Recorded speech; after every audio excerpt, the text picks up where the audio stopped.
Female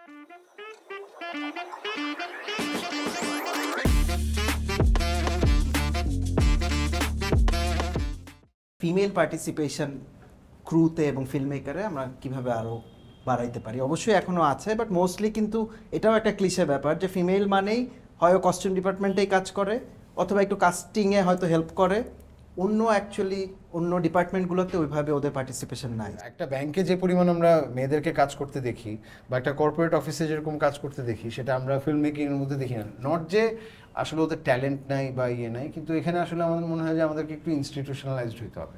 যদি একটা proper institute থাকতো, যদি ওই যে এসিওরেন্স থাকতো, প্রপার জব এসিওরেন্স থাকতো, যেটা মেবি বিজ্ঞাপন ইন্ডাস্ট্রিতে কিছুটা গ্রো করছে, যার ফলে আমরা ওইটা কারণেই মানে দুইটা জিনিস খুবই আমার কাছে মনে হয় যে নেগেটিভলি কাজ করে। এটা আমাদের অনেক ক্রু বা এডিদের ক্ষেত্রে দেখা গেছে।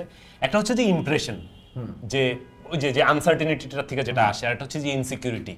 এখন এখানে একটা খুবই স্টেরিওটাইপ চিন্তা আছে যে আমরা একটা ছেলে হয়তো অনেক স্ট্রাগল করতে পারবে, একটা মেয়ে আসলে কতটুকু স্ট্রাগল করতে পারবে, তারপরে এখানে আসলে কত বছর কাজ করার পরে কত টাকা ইনকাম করা যাবে। ইমপ্রেশনের একটা খুবই নেগেটিভ ব্যাপার এখানে আছে, আর ইনসিকিউরিটিটা তো আছেই।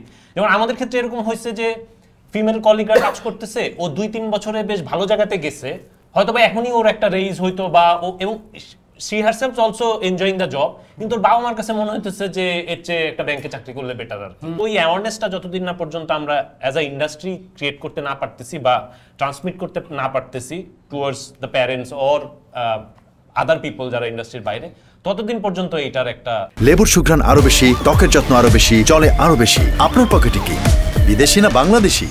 যেহেতু এখানে কোনো ইনস্টিটিউশনালাইজড না আমাদেরটা, আমরা সব সেলফ টন, সো বাবা মারও এক ধরনের ওয়ারি থাকে যে আসলে এখানে কতদিন ইমপ্রেশনটা চেঞ্জ হয় না। এই কারণে বিবিএ করে যখন একটা ব্যাংকে জব করে, ও জব যদি ছেড়েও দেয়, বাবা মা জানে যে ও আরেকটা জব নিতে পারবে। এখানে এই অ্যাসুরেন্স, এইটা কিন্তু একটা এক্সাম্পল আছে। ধরো এজেন্সিতে ওখানে কিন্তু অনেক ফিমেল কলিগস আছে, মানে এবং they are doing fine, we know all of them, আর কি খুবই ভালো পজিশনে আছে এবং প্রপার এডুকেশনাল জায়গা থেকে আছে, and they are highly connected with the ad industries as well, মানে মেকিং ইন্ডাস্ট্রি।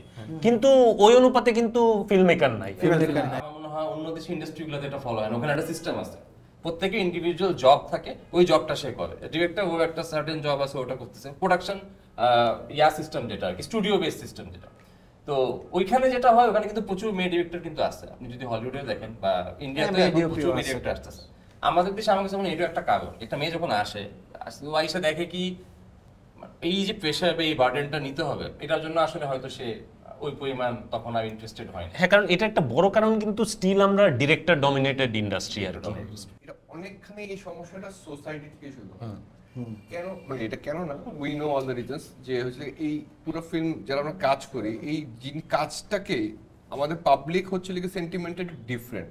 আমাদের কাজটা যেটা বানায় সেটা দেখতে অনেক পছন্দ করে, কিন্তু এটা পিছনে কাজটাকে একটু ট্যাবু দেখে, যেই কারণে হচ্ছে লিখে একটা ফ্যামিলি থেকেও যে এনকারেজ করবে একটা তার মেয়েটাকে যে তুমি এটা করতে চাও, এটা করো, সেই হয় সাপোর্টটা হয়তো পায়। কোনো গ্লাস সিলিং কি আছে ইনভিজিবল, যেটা আমরা দেখতে পাচ্ছি না, মানে এই সেক্টরে তো চলে আসছে, but why can't they go into like যে ফিল্ম, মানে ডিরেকশন বা প্রোডিউসিং? ডিরেকশন বিষয়টা আবার একটা মজার একটা খুবই আমি ডিরেক্টর, আপনারা সবাই এখানে ডিরেক্টর। হ্যাঁ, ডিরেক্টর না এই প্রোডাকশন হাউসের মালিকও। প্রোডাকশন হাউসের মালিক ছাড়া ডিরেক্টর নাই, এখানে তার ডুয়াল রোল আছে।